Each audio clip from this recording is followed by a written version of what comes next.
तो गाइस कल मैंने अकाउंटिंग स्टैंडर्ड 10 स्टार्ट किया था और उस पर मेरे टॉपिक्स बाकी थे और मैंने मेजरमेंट आफ्टर रिकॉग्निशन स्टार्ट किया था। तो उसमें कॉस्ट मॉडल कवर किया था और रिवैल्यूएशन। तो अगर कुछ डाउट है तो बता दो। वैसे तो मैंने लाइक कॉस्ट मॉडल तो फुल्ली समझा दिया था कि वो नॉर्मल कॉस्ट पे इनिशियल या सब्सिक्वेंट वैसे कंसिडर किया जाता है।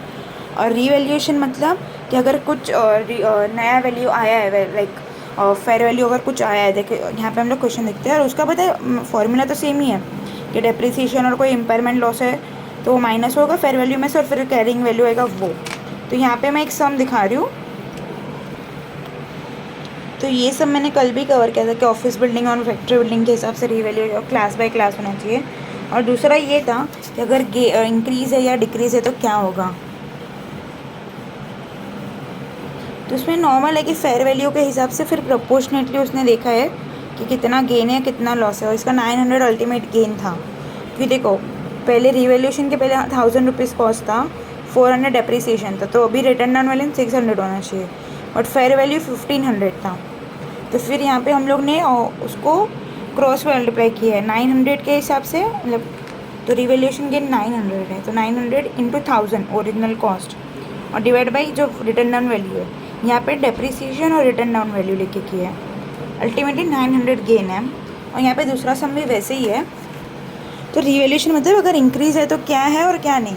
और ये देखो यहाँ पे एक चार्ट जैसा है, तो अगर इंक्रीज़ है और ये फर्स्ट टाइम किया है तो वो रिवैल्यूएशन सरप्लस के हेड में जाएगा। और अगर इसके पहले भी एक बार हुआ है इंक्रीज़ या डिक्रीज़, मतलब पहले डिक्रीज़ होकर फिर इंक्रीज़ हुआ था तो उसको प्रॉफिट एंड लॉस में दिखाएंगे जो भी रिवर्सल अमाउंट होगा वो। और अगर डिक्रीज़ है तो हम लोग पहले P&L में डालेंगे और अगर पहले इंक्रीज़ होकर फिर डिक्रीज़ हुआ तो उसको हम लोग रिवैल्यूएशन सरप्लस में दिखाएंगे। लेकिन यहाँ पे इंक्रीज़ में अगर फर्स्ट टाइम है तो रिवैल्यूएशन सरप्लस, यहाँ पे सब्सिक्वेंट है तो रिवैल्यूएशन सरप्लस डिक्रीज़ में। अभी हम लोग स्टार्ट करेंगे डेप्रिसिएशन। तो डेप्रिसिएशन तो सबको पता ही है क्या होता है कि एक असेट का वैल्यू धीरे धीरे कम होता जाता है। तो हम लोग अभी इसका थ्योरी पढ़ लेते हैं। तो each part of an item of PPE with a clause that is significant in relation to the total cost of the item should be depreciated separately। और इसका मतलब क्या है कि अगर हम लोग का कोई कॉस्ट है तो हम लोग वैसे अगर या फिर इसका रेसिडुअल वैल्यू दिया है मतलब स्क्रैप वैल्यू दिया है या फिर यूजफुल लाइफ है, उस हिसाब से हम लोग सॉल्व करते जाते हैं। तो ये उतना ही है। अभी हम लोग एग्जाम्पल देते हैं। It may be appropriate to depreciate separately the airframe and engines of an aircraft whether owned और subject to a finance lease. इस grouping of components possible, components possible है क्योंकि ये एक एयरक्राफ्ट का है। A significant part of an item of PPE may here have a useful life and a depreciation method that are the same as the useful life and the depreciation method of another significant part of that same.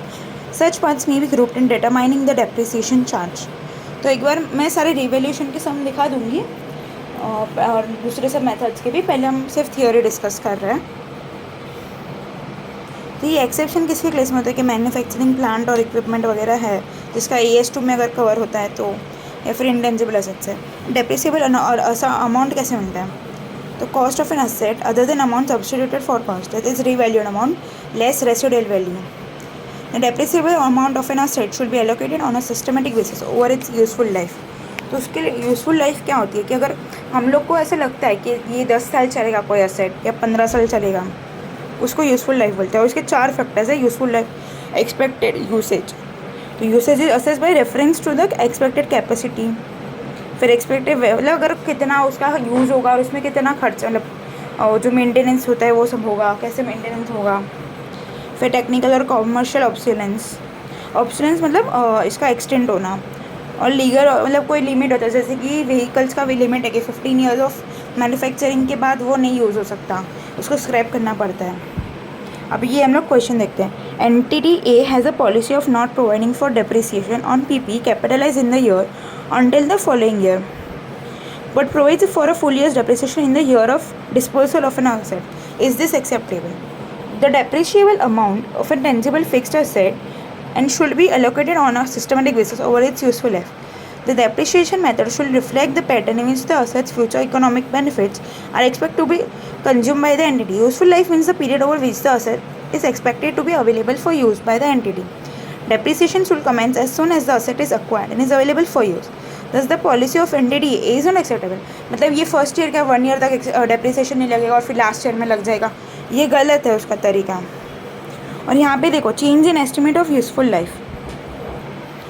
तो मैं question पढ़ते हूँ पहले। NTDA purchased an asset on 1 January 2021 for 1 lakh and the asset had an estimated useful life of 10 years and the residual value nil। तो residual value में मतलब scrap value. On 1 January 2025 the directors review the estimated life and decide that the asset will probably useful for further 4 years। तो मतलब 2025 मतलब 4 years already हो चुका था और फिर उसने देखा कि और 4 साल ही यूज़ होगा, और इसने पहले जब खरीदा तभी इसको लगा 10 years यूज़ होगा। तभी हम लोग को डेप्रिसिएशन का अमाउंट देखना है और उसकी स्ट्रेट लाइन बेसिस पे। तो देखो डेप्रिसिएशन की 3 मेथड होती है, तो मेथड के बारे में बाद में बताऊंगी। यहाँ पे मैं सिर्फ डायरेक्ट दिखा देती हूँ, फिर भी मैं एक बार चार्ट दिखा देती हूँ। तो एक स्ट्रेट लाइन मेथड होती है, एक डिमिनिशिंग बैलेंस होती है, यूनिट्स ऑफ प्रोडक्शन मेथड होती है। तो यहाँ पे हम लोग को स्ट्रेट लाइन करना है। तो स्ट्रेट लाइन क्या रहता है कि उसकी वैल्यू कुछ भी हो, रिटर्न डाउन वैल्यू एक साल के बाद डेप्रिसिएशन के बाद, बट डेप्रिसिएशन का अमाउंट सेम ही चार्ज होगा। तभी इसका हम लोग सोल्यूशन मैं सॉल्व नहीं कर रही हूँ, तो मैं यहाँ पे बोर्ड पे सॉल्व कर देती हूँ। तो पहले हमारी यूज़फुल लाइफ थी 10 years। उस हिसाब से हमारा डेप्रिसिएशन निकला था फॉर ईयर का 1 lakh डिवाइड बाई 10। ये कॉस्ट है और इसकी कोई रेसिडुअल वैल्यू नहीं, इसलिए मैंने माइनस कुछ नहीं किया। तो ये हो गया 10,000 डेप्रिसिएशन पर एनम का। बट फिर 4 years के बाद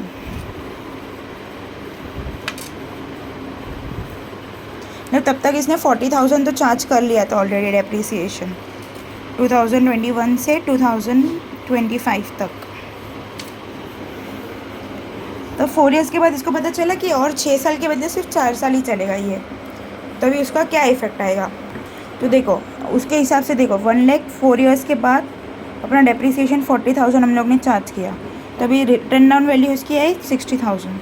तब इसके ऊपर और 4 साल ही चलने वाला है ना, तो इसको हम लोग 60,000 को डिवाइड बाई 4 कर देंगे।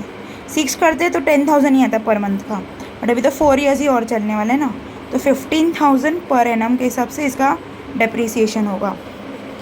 समझा?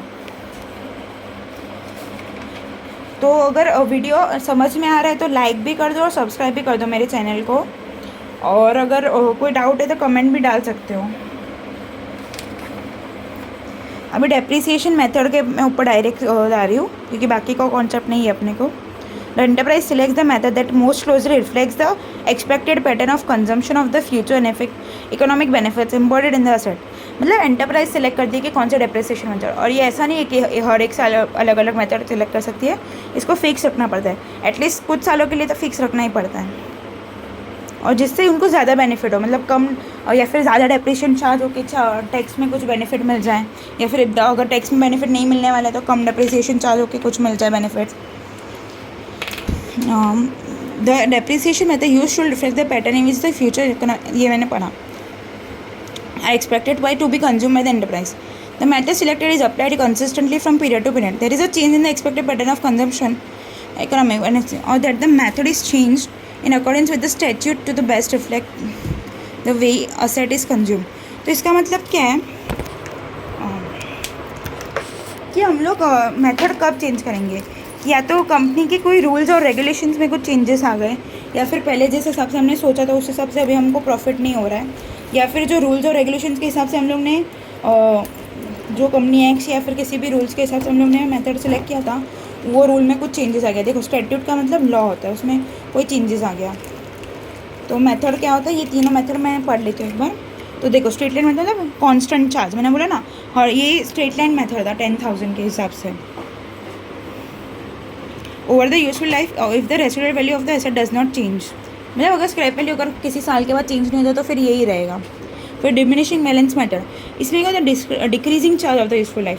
अभी समझो इसी सम में हम लोग देख लेते हैं, अगर डेप्रिसिएशन का हम लोग को ऐसे ही लाइफ नहीं दिया होता, हम लोग को परसेंट दिया होता 10%, समझो। तो मैं 1 मिनट ये इरेज कर देती हूँ ना।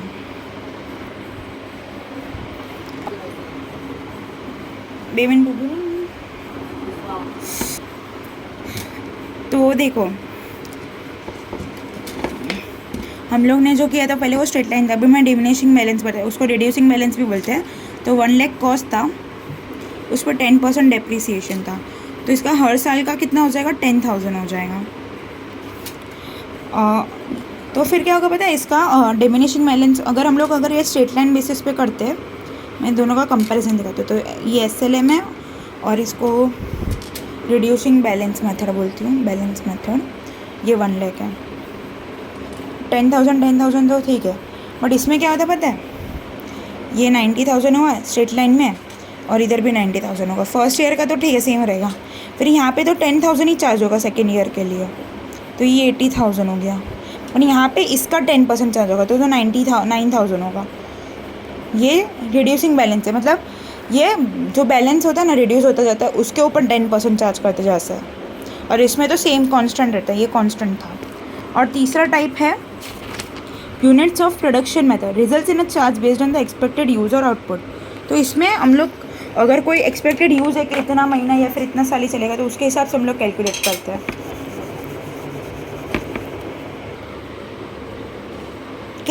रिटायरमेंट में कैरिंग अमाउंट या नेट रियलाइजेबल वैल्यू जो भी लोअर होगा उसको कंसिडर करना है और इसको P&L में लिखना होता है। और डी रिकॉग्निशन में अगर डिस्पोजल में मतलब सेल हो रहा है या फाइनेंस लीज में जा रहा है, डोनेशन या फिर इससे फ्यूचर इकोनॉमिक बेनिफिट्स कुछ नहीं आ रहा है। तो अभी मैं पहले क्वेश्चन दिखाती हूँ। ये 16th क्वेश्चन है, उसमें ये रिवैल्यूएशन और डी रिकॉग्निशन वाला सम कवर है।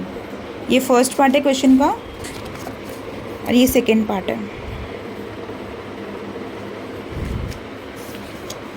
और ये देखो डी रिकॉग्निशन में, इसमें प्रोपोर्शनेटली लिया है क्वेश्चन के हिसाब से और रिवैल्यूएशन में डायरेक्टली कंसिडर करके लिया है। अगर कुछ डाउट होगा तो कमेंट कर देना, वीडियो को लाइक कर देना और चैनल को सब्सक्राइब कर देना।